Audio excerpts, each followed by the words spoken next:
ನಮಸ್ಕಾರ. ಮೂಲ ಶಿವತತ್ವ ಸರಣಿಯ ಈ 5ನೇ ದಿನದ ಚರ್ಚೆಗೆ ಎಲ್ಲರಿಗೂ ಸ್ವಾಗತ. ನಮಸ್ಕಾರ. ಇಲ್ಲಿವರೆಗೂ ನಾವು ಶಿವನ ರೂಪವಲ್ಲದ ಸ್ಥಿತಿ, ಆಮೇಲೆ ಶೂನ್ಯ ತತ್ವ, ಚೈತನ್ಯ, ಶಕ್ತಿ ಹೀಗೆ ಒಂದೊಂದೇ ವಿಷಯದ ಬಗ್ಗೆ ಮಾತಾಡಿದ್ವಿ. ಹೌದು, ತತ್ವದ ಒಂದೊಂದೇ ಪದರಗಳನ್ನ ಬಿಚ್ಚಿ ನೋಡ್ತಾ ಬಂದಿದ್ದೀವಿ. ಇವತ್ತು ನಾವು ಇನ್ನೂ ಒಂದು ಹೆಜ್ಜೆ ಮುಂದೆ ಹೋಗ್ತಾ ಇದ್ದೀವಿ. ಒಂದು ಮೂಲಭೂತವಾದ ಪ್ರಶ್ನೆಯನ್ನ ಕೇಳ್ತಾ ಇದ್ದೀವಿ. ಇದು ಯಾವುದೇ ಶಾಸ್ತ್ರದ ಪ್ರಶ್ನೆ ಅಲ್ಲ, ಬದಲಾಗಿ ನಮ್ಮೆಲ್ಲರ ಅನುಭವಕ್ಕೆ ನೇರವಾಗಿ ಸಂಬಂಧಿಸಿದ್ದು. ಹೌದು, ಆ ಪ್ರಶ್ನೆ ಕೇಳೋಕೆ ತುಂಬಾ ಸಿಂಪಲ್, ಆದ್ರೆ ಅದರ ಆಳವೇ ಬೇರೆ. ಅದೇನು ಪ್ರಶ್ನೆ? ಪ್ರಶ್ನೆ ಇಷ್ಟೇ: ನೋಡುವವನು ಯಾರು? ಇಂದು ನಮ್ಮ ಪೂರ್ತಿ ಚರ್ಚೆ ಈ ಒಂದೇ ಪ್ರಶ್ನೆಯ ಸುತ್ತುತ್ತೆ. ಓಕೆ. ಇದರ ಉತ್ತರವನ್ನು ಯಾವುದೇ ಪುಸ್ತಕದಲ್ಲಿ ಅಥವಾ ಹೊರಗಡೆ ಹುಡುಕೋದ್ ಬೇಡ, ನಮ್ಮದೇ ಅನುಭವಗಳಲ್ಲಿ ನಮ್ಮಲ್ಲೇ ಹುಡುಕಲು ಪ್ರಯತ್ನಿಸೋಣ. ಸರಿ, ಹಾಗಿದ್ರೆ ನಮ್ಮ ಅನುಭವದಿಂದಲೇ ಶುರು ಮಾಡೋಣ ಅಲ್ವಾ? ಖಂಡಿತ. ನಮ್ಮ ಮೂಲ ಸಾಮಗ್ರಿಯಲ್ಲಿ ಒಂದು ಸರಳವಾದ ಪ್ರಯೋಗವನ್ನ ಹೇಳಿದ್ದಾರೆ. ಎಲ್ಲರೂ ಇದನ್ನೊಮ್ಮೆ ಮಾಡಿ ನೋಡ್ಬೋದು. ಈಗ ಒಂದು ಕ್ಷಣ ಕಣ್ಮುಚ್ಕೊಂಡ್ರೆ ತಕ್ಷಣವೇ ಮನಸ್ಸಿನಲ್ಲಿ ಒಂದು ಆಲೋಚನೆ ಬರುತ್ತೆ. ಉದಾಹರಣೆಗೆ, ನಾನೀಗ ಕಣ್ಣು ಮುಚ್ಚಿದಾಗ ಈ ಚರ್ಚೆಯ ನಂತರ ಒಂದು ಇಮೇಲ್ ಕಳಿಸಬೇಕು ಅನ್ನೋ ಯೋಚನೆ ಬಂತು. ಸರಿ. ಅದು ಬಂದಷ್ಟೇ ವೇಗವಾಗಿ ಹೊರಟೋಯ್ತು. ಖಂಡಿತ. ಆಲೋಚನೆಯು ಒಂದು ಮೋಡದ ಹಾಗೆ. ಆಕಾಶದಲ್ಲಿ ಮೋಡಗಳು ಬರುತ್ತವೆ, ಸ್ವಲ್ಪ ಹೊತ್ತು ಇರುತ್ತವೆ, ಆಮೇಲೆ ಚಲಿಸಿ ಮಾಯವಾಗುತ್ತವೆ. ಕರೆಕ್ಟ್. ಆಕಾಶ ಮಾತ್ರ ಸ್ಥಿರವಾಗಿರುತ್ತೆ ಅಲ್ವಾ? ಹಾಗೆಯೇ ನಮ್ಮ ಮನಸ್ಸಿನಲ್ಲಿ ಆಲೋಚನೆಗಳು ಬರ್ತವೆ, ಹೋಗ್ತವೆ. ಹೌದು. ಆಲೋಚನೆಯ ನಂತರ ಬಹುಶಃ ಒಂದು ಭಾವನೆ ಬರಬಹುದು. ಇದ್ದಕ್ಕಿದ್ದಂತೆ ಸಂತೋಷದ ನೆನಪಾಗಿ ಮುಖದಲ್ಲಿ ನಗು ಬರಬಹುದು, ಅಥವಾ ಯಾವುದೋ ಒಂದು ಕಳವಳ, ಒಂದು ಚೂರು ಆತಂಕ. ಹೌದು. ಆದರೆ ಗಮನಿಸಬೇಕಾದ ಮುಖ್ಯ ಅಂಶ ಏನಂದ್ರೆ, ಆ ಭಾವನೆಯೂ ಕೂಡ ಶಾಶ್ವತವಲ್ಲ, ಅದು ಕೂಡ ಬದಲಾಗುತ್ತೆ. ನಿಜ, ನಾನಿದನ್ನು ಗಮನಿಸ್ತಿದ್ದೀನಿ.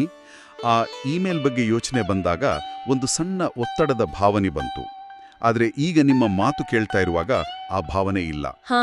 ಹಾಗಾದ್ರೆ ಈ ಎಲ್ಲ ಬದಲಾವಣೆಗಳನ್ನು, ಬರುವ ಮತ್ತು ಹೋಗುವ ಆಲೋಚನೆಗಳು, ಏರಿಳಿತ ಕಾಣುವ ಭಾವನೆಗಳು, ದೇಹದಲ್ಲಿ ಆಗುವ ಸಂವೇದನೆಗಳು, ಇವೆಲ್ಲವನ್ನೂ ಗಮನಿಸುತ್ತಿರುವುದು ಯಾವುದು ಅಥವಾ ಯಾರು? ನಿಖರವಾಗಿ. ಯಾಕಂದ್ರೆ ನಾನು ಆಲೋಚನೆಯಲ್ಲಿ ಕಳೆದು ಹೋಗಿದ್ರು ನನ್ನೊಳಗಿನ ಯಾವುದೋ ಒಂದು ಭಾಗಕ್ಕೆ ನಾನು ಯೋಚನೆ ಮಾಡ್ತಾ ಇದ್ದೀನಿ ಅಂತ ಗೊತ್ತಿತ್ತಲ್ವಾ? ಅದೇ ಇವತ್ತಿನ ಚರ್ಚೆಯ ಕೇಂದ್ರಬಿಂದು. ಆಲೋಚನೆಗಳು, ಭಾವನೆಗಳು, ದೇಹದ ಸಂವೇದನೆಗಳು ಇವೆಲ್ಲವೂ ನಮ್ಮ ಅನುಭವದ ಭಾಗ. ಆದ್ರೆ ಇವು ಯಾವುದು ನಾವು ಅಲ್ಲ. ಓಕೆ. ಇವೆಲ್ಲವೂ ನಮ್ಮ ಅರಿವಿನ ಪರದೆಯ ಮೇಲೆ ಬಂದು ಹೋಗುವ ದೃಶ್ಯಗಳು. ಈ ದೃಶ್ಯಗಳನ್ನ ನೋಡ್ತಾ ಇರೋ ಒಬ್ಬ ಪ್ರೇಕ್ಷಕ ಇದ್ದಾನೆ. ಆ ಪ್ರೇಕ್ಷಕನೇ ಸಾಕ್ಷಿ. ಸಾಕ್ಷಿ, ಈ ಪದವನ್ನ ನಾವು ಆಧ್ಯಾತ್ಮದಲ್ಲಿ ಬಹಳಷ್ಟು ಬಾರಿ ಕೇಳಿರ್ತೀವಿ. ಹಾಗಾದ್ರೆ ಈ ಗಮನಿಸುವ ಅರಿವೇ ಸಾಕ್ಷಿನ? ಇದರ ಅರ್ಥವನ್ನ ಸ್ವಲ್ಪ ವಿವರಿಸಬಹುದಾ? ಖಂಡಿತ. ಮೂಲದಲ್ಲಿ ಹೇಳಿರುವ ಹಾಗೆ ಸಾಕ್ಷಿ ಅಂದ್ರೆ ತೀರ್ಪು ಕೊಡದ ನಿರ್ಲಿಪ್ತ ಅರಿವು. ತೀರ್ಪು ಕೊಡದ? ಹೌದು. ಅದು ಈ ಆಲೋಚನೆ ಒಳ್ಳೆಯದು ಅಥವಾ ಈ ಭಾವನೆ ಕೆಟ್ಟದ್ದು ಅಂತ ವಿಂಗಡಿಸಲ್ಲ. ಅದು ಕೇವಲ ನೋಡುತ್ತದೆ. ಒಂದು ಕ್ಯಾಮೆರಾ ಹೇಗೆ ತನ್ನ ಮುಂದಿರುವ ದೃಶ್ಯವನ್ನ, ಅದು ಸುಂದರವಾಗಿರ್ಲಿ ಅಥವಾ ಕುರೂಪವಾಗಿರ್ಲಿ, ಯಾವುದೇ ಅಭಿಪ್ರಾಯವಿಲ್ಲದೆ ಸೆರೆಹಿಡಿಯುತ್ತೋ, ಹಾಗೆಯೇ ಈ ಸಾಕ್ಷಿ ಪ್ರಜ್ಞೆಯು ಮನಸ್ಸಿನ ಚಟುವಟಿಕೆಗಳನ್ನ ಗಮನಿಸುತ್ತೆ. ಸರಿ. ನಮ್ಮ ಮನಸ್ಸು ನಿರಂತರವಾಗಿ ಚಲಿಸುತ್ತೆ. ಭಾವನೆಗಳು ಕ್ಷಣಕ್ಷಣಕ್ಕೂ ಬದಲಾಗುತ್ತೆ. ದೇಹಕ್ಕೆ ವಯಸ್ಸಾಗುತ್ತೆ. ಆದ್ರೆ ಈ ಎಲ್ಲದರ ಹಿನ್ನೆಲೆಯಲ್ಲಿ ಇವೆಲ್ಲವನ್ನೂ ಗಮನಿಸುವ ಒಂದು ಮೌನವಾದ, ಸ್ಥಿರವಾದ ಸಾಕ್ಷಿ ಇದೆ. ಅದು ಯಾವತ್ತೂ ಬದಲಾಗಲ್ಲ. ಅದೇ ಸಾಕ್ಷಿ ತತ್ವ. ಒಂದು ನಿಮಿಷ, ಇಲ್ಲಿ ನನಗೆ ಸ್ವಲ್ಪ ಗೊಂದಲ ಆಗ್ತಿದೆ. ತೀರ್ಪು ಕೊಡದ ಅರಿವು ಅಂತ ಹೇಳಿದ್ರಿ. ಹೌದು. ಆದ್ರೆ ನಮ್ಮ ಮನಸ್ಸಿನ ಕೆಲಸವೇ ತೀರ್ಪು ಕೊಡೋದಲ್ವಾ? ಇದು ಸರಿ, ಅದು ತಪ್ಪು, ಇದು ಇಷ್ಟ, ಅದು ಕಷ್ಟ ಅಂತ ದಿನವಿಡೀ ನಾವು ವಿಶ್ಲೇಷಣೆ ಮಾಡ್ತಾನೆ ಇರ್ತೀವಿ. ನಿಜ. ಹಾಗೆ ತೀರ್ಪು ಕೊಡದೆ ಸುಮ್ಮನೆ ನೋಡೋದು ಹೇಗೆ ಸಾಧ್ಯ? ಅತ್ಯುತ್ತಮ ಪ್ರಶ್ನೆ. ನೀವ್ ಹೇಳಿದ್ದು ಮನಸ್ಸಿನ ಸ್ವಭಾವ. ಮನಸ್ಸು ತೀರ್ಪು ಕೊಡುತ್ತೆ, ಆದ್ರೆ ಸಾಕ್ಷಿ ಮನಸ್ಸಲ್ಲ. ಅದು ಮನಸ್ಸನ್ನೂ ನೋಡುವ ಅರಿವು. ಇನ್ನೊಂದು ಉದಾಹರಣೆ ತಗೊಳ್ಳೋಣ. ನೀವೊಂದು ಸಿನಿಮಾ ನೋಡ್ತಾ ಇದ್ದೀರಿ ಅನ್ಕೊಳ್ಳಿ. ಸರಿ. ಪರದೆಯ ಮೇಲೆ ನಾಯಕನಿಗೆ ಕಷ್ಟ ಬಂದಾಗ ನಿಮ್ಗೆ ದುಃಖವಾಗುತ್ತೆ, ಖಳನಾಯಕನ ಮೇಲೆ ಕೋಪ ಬರುತ್ತೆ. ನೀವು ಕಥೆ ಜೊತೆ ಒಂದಾಗ್ತೀರಿ. ಹೌದು, ಪೂರ್ತಿ ಇನ್ವಾಲ್ವ್ ಆಗ್ತೀವಿ. ಕರೆಕ್ಟ್.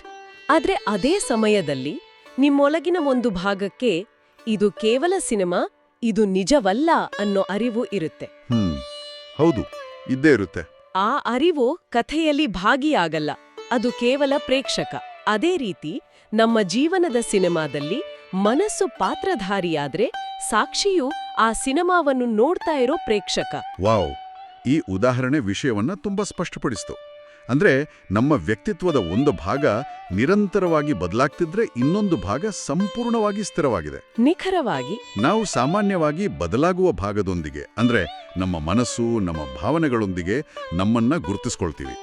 ಸರಿ, ಈ ಸಾಕ್ಷಿಯ ಕಲ್ಪನೆ ಕೇಳಲು ಶಾಂತವಾಗಿರುವಂತೆ ಕಾಣುತ್ತೆ. ಆದ್ರೆ ನಾವು ಚರ್ಚೆ ಮಾಡ್ತಿರೋ ಸರಣಿಯ ಹೆಸರು ಮೂಲ ಶಿವತತ್ವ. ಶಿವ ಅಂದ್ರೆ ಸಾಮಾನ್ಯವಾಗಿ ಲಯ, ತಾಂಡವ, ಶಕ್ತಿ, ಈ ಥರ ಕಲ್ಪನೆಗಳಿವೆ. ಈ ನಿಶ್ಚಲವಾದ ಸಾಕ್ಷಿಗೂ ಆ ಚೈತನ್ಯಮಯಿ ಶಿವನಿಗೂ ಎಲ್ಲಿಂದ ಸಂಬಂಧ? ಇಲ್ಲಿಯೇ ತತ್ವದ ಆಳ ಇರುವುದು. ಶಾಸ್ತ್ರಗಳಲ್ಲಿ ಶಿವನನ್ನ ಅನೇಕ ಹೆಸರುಗಳಿಂದ ವರ್ಣಿಸಿದ್ದಾರೆ. ಹೌದು, ಎಲ್ಲವೂ ಸಾಕ್ಷಿಯ ಗುಣಗಳ ಹಾಗೆ ಇದೆಯಲ್ಲ? ಹೌದು. ಈ ಪದಗಳನ್ನ ಗಮನಿಸಿದ್ರೆ ಅವು ಸಾಕ್ಷಿ ತತ್ವದ ಗುಣಗಳನ್ನೇ ವಿವರಿಸ್ತಿವೆ. ಇದರರ್ಥ ಶಿವ ಕೇವಲ ದೇವಾಲಯದಲ್ಲಿರುವ ಮೂರ್ತಿಯಲ್ಲ ಅಥವಾ ಕೈಲಾಸದಲ್ಲಿರುವ ದೇವತೆಯಲ್ಲ. ನಮ್ಮೊಳಗಿನ ಆ ಶಾಂತ, ನಿರ್ಲಿಪ್ತ, ಗಮನಿಸುವ ಸ್ಥಿತಿಯೇ ಶಿವತತ್ವ. ಅಂದ್ರೆ ಶಿವನ ತಾಂಡವ, ಲಯ ಇವೆಲ್ಲವೂ ಪ್ರಕೃತಿಯಲ್ಲಿ ಅಂದ್ರೆ ಶಕ್ತಿಯಲ್ಲಿ ನಡೆಯುವ ಕ್ರಿಯೆಗಳು. ಹೌದು. ಆದರೆ ಆ ಕ್ರಿಯೆಗಳಿಗೆಲ್ಲ ಹಿನ್ನೆಲೆಯಾಗಿರುವ ಸ್ಥಿರವಾದ ಅರಿವೇ ಶಿವ. ಇದನ್ನೇ ನೀವು ಹೇಳ್ತಿರೋದು? ನಿಖರವಾಗಿ. ಮೂಲದಲ್ಲಿ ಒಂದು ಸ್ವಾರಸ್ಯಕರವಾದ ಹೋಲಿಕೆ ಇದೆ. ಆಧುನಿಕ ಮನೋವಿಜ್ಞಾನದಲ್ಲಿ ಮೆಟಾಕಾಗ್ನಿಷನ್ ಅಂತ ಒಂದು ಕಲ್ಪನೆ ಇದೆ. ಥಿಂಕಿಂಗ್ ಅಬೌಟ್ ಥಿಂಕಿಂಗ್ ಅಂತಾರಲ್ಲ, ಅದು. ಅದೇ, ಅಂದ್ರೆ ನಮ್ಮ ಆಲೋಚನೆಗಳ ಬಗ್ಗೆ ಆಲೋಚಿಸುವುದು. ಸಾವಿರಾರು ವರ್ಷಗಳ ಹಿಂದೆಯೇ ನಮ್ಮ ತತ್ವಶಾಸ್ತ್ರ ಇದೇ ಕಲ್ಪನೆಯನ್ನ ಸಾಕ್ಷಿಯ ರೂಪದಲ್ಲಿ ಇನ್ನೂ ಆಳವಾಗಿ ವಿವರಿಸಿದೆ. ಹೇಗೆ? Thinking about thinking, it's being the space in which thinking happens. ಒಬ್ಬ ವ್ಯಕ್ತಿಗೆ ತೀವ್ರ ಕೋಪ ಬಂದಿದೆ ಅಂದ್ಕೊಳ್ಳಿ. ಸರಿ. ಆ ಕ್ಷಣದಲ್ಲಿ ಅವರ ದೇಹ ಮತ್ತು ಮನಸ್ಸು ಸಂಪೂರ್ಣವಾಗಿ ಕೋಪದ ಹಿಡಿತದಲ್ಲಿರುತ್ತೆ. ಆದ್ರೆ ಆ ವ್ಯಕ್ತಿಯೊಳಗಿನ ಒಂದು ಅತ್ಯಂತ ಸೂಕ್ಷ್ಮವಾದ ಅಂಶವು ಆ ಕೋಪವನ್ನು ಗಮನಿಸ್ತಿರುತ್ತೆ. ನೋಡು, ನನಗೆ ಕೋಪ ಬರ್ತಿದೆ ಅಂತ ಒಳಗಿಂದ ಗೊತ್ತಾಗ್ತಿರುತ್ತೆ. ಕರೆಕ್ಟ್. ನನ್ನ ಹೃದಯ ಬಡಿತ ಹೆಚ್ಚಾಗ್ತಿದೆ, ನನ್ನ ಧ್ವನಿ ಏರ್ತಿದೆ ಅಂತ ಒಳಗಿಂದಲೇ ಅರಿವಿರುತ್ತೆ. ಆ ಕೋಪದ ಅಲೆಯಲ್ಲಿ ಕೊಚ್ಚಿ ಹೋಗದೆ ಅದನ್ನು ದೂರದಿಂದ ನೋಡ್ತಾ ಇರೋ ಆ ಗಮನಿಸುವ ಅರಿವೇ ಶಿವತತ್ವ. ಅದು ಕೋಪವಲ್ಲ, ಕೋಪವನ್ನು ನೋಡುವ ಅರಿವು. ಹಾಗಾದ್ರೆ ಇದೆಲ್ಲದರ ಅರ್ಥವೇನು? ನಮ್ಮೊಳಗೊಬ್ಬ ಸಾಕ್ಷಿ ಇದ್ದಾನೆ ಅಂತ ತಿಳ್ಕೊಳ್ಳೋದ್ರಿಂದ ಆಗೋ ಪ್ರಯೋಜನ ಏನು? ಈ ಜ್ಞಾನದಿಂದ ನಮ್ಮನ್ನ ನಾವು ಹೇಗೆ ಅರ್ಥ ಮಾಡ್ಕೊಳ್ಬೋದು? ಇದಕ್ಕಾಗಿ ಸ್ವಾನ್ವೇಷಣೆಯ ಮಾರ್ಗವನ್ನ ಅಂದ್ರೆ ಸೆಲ್ಫ್ ಇನ್ಕ್ವೈರಿಯನ್ನ ಸೂಚಿಸಲಾಗಿದೆ. ನಾನು ಯಾರು ಅಂತ ಕೇಳ್ಕೊಳ್ಳೋದು. ಹೌದು. ಆ ಪ್ರಶ್ನೆಯನ್ನ ಪ್ರಾಮಾಣಿಕವಾಗಿ ಕೇಳಿಕೊಳ್ಳೋದು. ಉತ್ತರವನ್ನು ಹುಡುಕುತ್ತಾ ಹೋದ್ರೆ ಮೊದಲು ನಾನು ಈ ದೇಹವೇ ಅಂತ ಅನ್ಸುತ್ತೆ. ಆದ್ರೆ ದೇಹಕ್ಕೆ ನೋವಾದಾಗ ಅಥವಾ ದೇಹ ಬದಲಾದಾಗ ಅದನ್ನ ಗಮನಿಸ್ತಿರುವ ಅರಿವು ನಾನಾಗಿರುವಾಗ ನಾನು ಕೇವಲ ದೇಹವಾಗಲು ಸಾಧ್ಯವಿಲ್ಲ.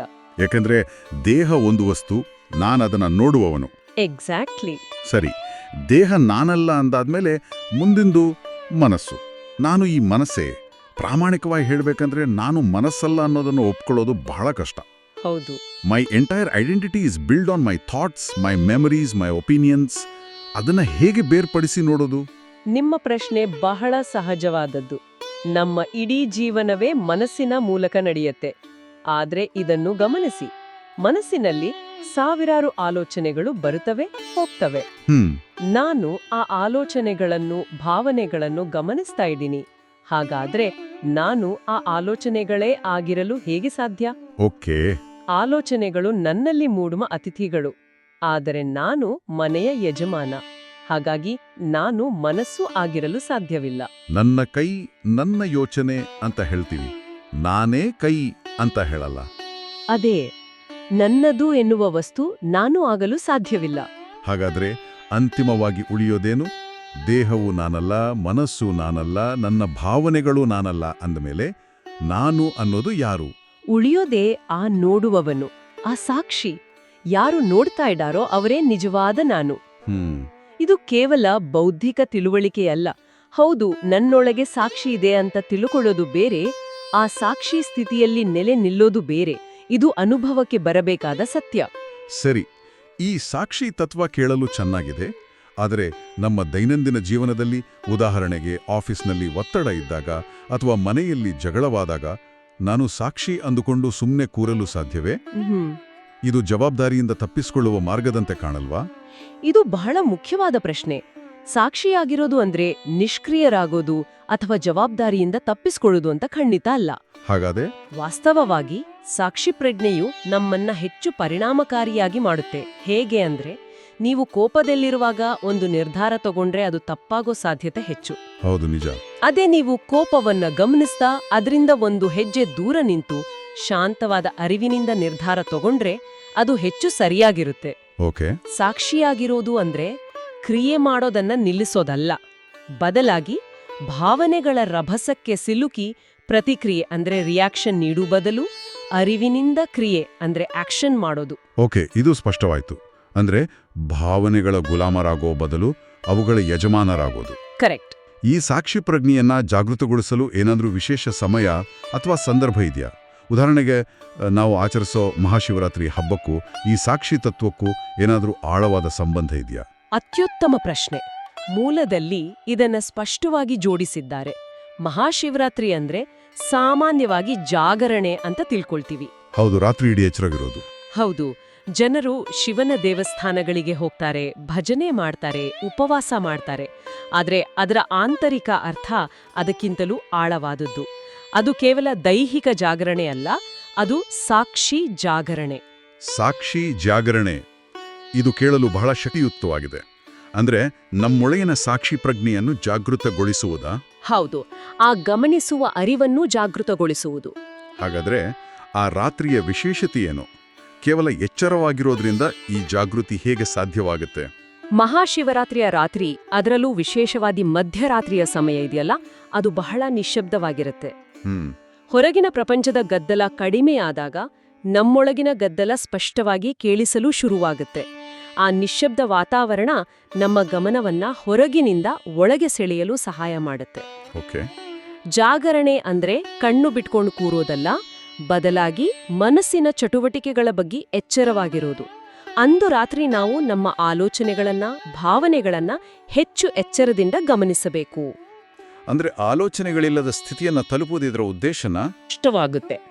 ಆಲೋಚನೆಗಳ ನಡುವಿನ ಮೌನದಲ್ಲಿ. ಹೌದು, ಎರಡು ಆಲೋಚನೆಗಳ ನಡುವೆ ಒಂದು ಸಣ್ಣ ಅಂತರ ಇರುತ್ತೆ, ಒಂದು ಮೌನದ ಕ್ಷಣ. ಸಾಮಾನ್ಯವಾಗಿ ನಾವು ಅದನ್ನ ಗಮನಿಸೋದೇ ಇಲ್ಲ, ಒಂದರಿಂದ ಇನ್ನೊಂದಕ್ಕೆ ಹಾರ್ತಾನೇ ಇರ್ತೀವಿ. ನಿಜ, ಮನಸ್ಸು ನಿಲ್ಲುವುದೇ ಇಲ್ಲ.